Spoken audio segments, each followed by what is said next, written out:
ಅದೊಂದು ಸುಂದರ ವಾಸ್ತು, ಅದ್ಭುತ ವಿನ್ಯಾಸ, ಕಲ್ಲು ಕಲ್ಲಿನಲ್ಲಿ ಕಾಣುತ್ತಿದೆ ಸಿರಿವಂತಿಕೆಯ ಸ್ಪರ್ಶ. ಬೀಸುವ ತಂಗಾಳಿಗೆ ಮೈಯೊಡ್ಡಿ ಆ ಕೋಟೆಯ ಪಕ್ಕ ನಿಂತರೆ ಸ್ವರ್ಗದಲ್ಲೇ ವಿವರಿಸುವಂಥ ಅನುಭವ. ಆ ಸೌಂದರ್ಯ ಸಿರಿಗೆ ನೋವೆಲ್ಲ ಮಾಯವಾಗುತ್ತದೆ. ಆದರೆ ಇಂತಹ ಸುಂದರ ತಾಣ ತನ್ನೊಡಲಿನಲ್ಲಿ ಭಯಾನಕ ಸಂಗತಿಗಳನ್ನು ಒದಗಿಸಿಟ್ಟುಕೊಂಡಿದೆ. ಸಂಜೆಯಾದರೆ ಸಾಕು ಈ ಕೋಟೆಗೆ ಹೋಗುವ ದಾರಿ ಮೌನಕ್ಕೆ ಜಾರುತ್ತದೆ. ಭೂತಗನ್ನಡಿ ಹಿಡಿದು ಹುಡುಕಿದರೂ ಒಂದೇ ಒಂದು ನರಪಿಳ್ಳೆಯೂ ಇಲ್ಲಿ ಕಾಣಸಿಗದು.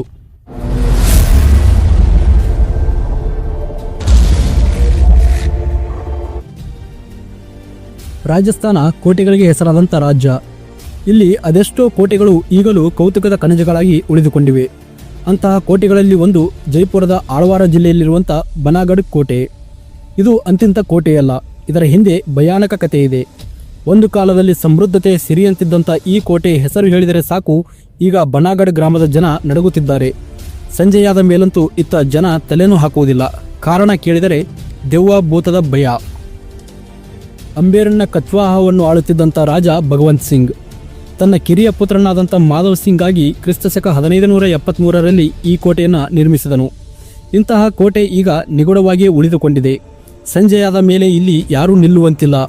ಸೂರ್ಯಾಸ್ತದ ಬಳಿಕ ಈ ಕೋಟೆಗೆ ಬಾಗಿಲನ್ನು ಹಾಕಲಾಗುತ್ತದೆ. ಬಳಿಕ ಈ ಬಾಗಿಲು ತೆರೆಯುವುದು ಸೂರ್ಯೋದಯದ ನಂತರವೇ.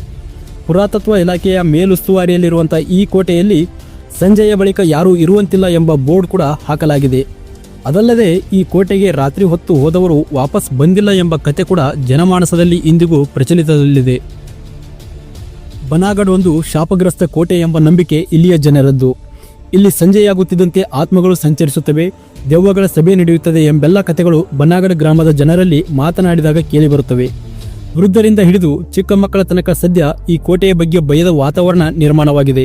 ಇದೇ ಕಾರಣಕ್ಕೆ ಕೆಲವರು ಹಗಲಲ್ಲೂ ಕೂಡ ಈ ಕೋಟೆಯ ಕಡೆಗೆ ಹೋಗಲು ಧೈರ್ಯ ತೋರುತ್ತಿಲ್ಲ. ಈ ಕೋಟೆ ಎಷ್ಟು ಸುಂದರವಾಗಿದೆಯೋ ಅದರ ಹಿಂದಿರುವ ಕಥೆ ಕೂಡ ಅಷ್ಟೇ ಭಯಾನಕವಾಗಿದೆ. ಪ್ರಚಲಿತ ಕಥೆಗಳ ಪ್ರಕಾರ ಬನಾಗಢ್ ಕೋಟೆಯೊಳಗೆ ರಾಜಕುಮಾರಿ ರತ್ನಾವತಿಯ ಆತ್ಮ ಸುಳಿದಾಡುತ್ತಿದೆಯಂತೆ. ರತ್ನಾವತಿ ಅತ್ಯಂತ ರೂಪವತಿ, ರತ್ನದಂತೆ ಹೊಳೆಯುತ್ತಿದ್ದಂಥ ಈಕೆಯ ಸೌಂದರ್ಯ ಎಲ್ಲರನ್ನೂ ಸೆಳೆದಿತ್ತು. ಇಡೀ ರಾಜ್ಯದಲ್ಲಿ ರತ್ನಾವತಿಯ ಸೌಂದರ್ಯದ ಬಗ್ಗೆ ಮಾತನಾಡುತ್ತಿತ್ತು. ಈಕೆಯ ಮೋಹಕ್ಕೊಳಗಾದಂಥ ಅನೇಕ ರಾಜರು ರತ್ನಾವತಿಯನ್ನು ವರಿಸಬೇಕೆಂದು ಬಯಸಿದ್ದರು. ಆಗ ರತ್ನಾವತಿಗೆ ಕೇವಲ 18 ವರ್ಷ.